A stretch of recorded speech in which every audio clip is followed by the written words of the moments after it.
ിലേക്ക് സ്വാഗതം എല്ലാവർക്കും. ഞാൻ ഇന്നിവിടെ ഉണ്ടാക്കാൻ പോകുന്നത് ഒരു മോരുകറിയാണ്. അതിന് വേണ്ട ഇൻഗ്രീഡിയൻസ് എന്തൊക്കെയാണെന്ന് നോക്കാം.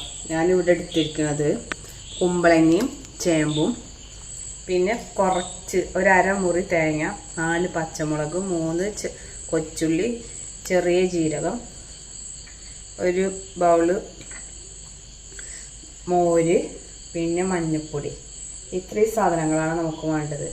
ഇത് നമുക്കിനി വേവിക്കാൻ വെക്കാം. അപ്പോൾ നമുക്ക് ഈ കഷ്ണങ്ങളൊന്ന് വേവിച്ചെടുക്കാം. ഓൺ ചെയ്തിട്ടുണ്ട്. നമുക്കിനി കഷ്ണങ്ങൾ ഇട്ടുകൊടുക്കാം.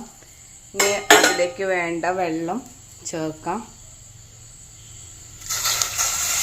കുറച്ച് വെള്ളം,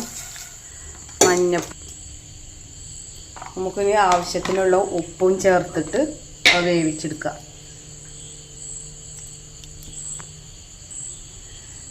ഇത് വെന്ത് വരുമ്പോഴേക്കും നമുക്ക് അരപ്പ് ഒന്ന് റെഡിയാക്കി എടുക്കാം. അതിൽ പച്ചമുളകും ഉള്ളി തേങ്ങ എല്ലാതും കൂടെ നമുക്ക് ഇട്ടെടുക്കാം. ഞാൻ തേങ്ങേൻ്റെ കൂടെയാണ് മോര് ചേർത്തിട്ട് അരച്ചെടുക്കുക ചെയ്യൽ. ഇത് നമുക്ക് അരച്ചെടുത്തിട്ട് വരാം. നമുക്ക് മോര് ഒഴിച്ച് കൊടുക്കാം. മോരും അരപ്പും കൂടെ നമുക്ക് അരപ്പൊഴിച്ച് കൊടുക്കാം. ഇതൊന്ന് തിളച്ച് വരണേ. ഇത് നമുക്കൊന്ന് വറവിടാം. ആയിട്ടുണ്ടെങ്കിൽ നമുക്ക് അതിലേക്ക് താളിച്ചെടുക്കാം. അതിലെ ചട്ടി അടുപ്പത്ത് വെക്കുന്നുണ്ട്.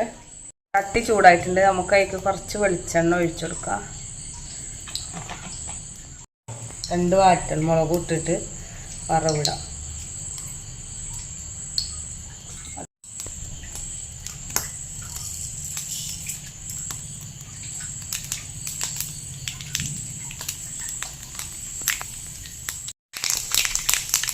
അതിലേക്ക് വറ്റൽമുളക് ഇട്ട് കൊടുക്കാം. വേപ്പില മഴ കൊണ്ട് എടുക്കാൻ പറ്റുന്നില്ല, അതുകൊണ്ട് വേപ്പില ഇട്ടിട്ടില്ല. തീ ഓഫ് ചെയ്യാം. നമുക്കിനി വറവ് ഇതിലേക്ക്. അങ്ങനെ ഇവിടെ മോര് കറി റെഡി ആയിട്ടുണ്ട്.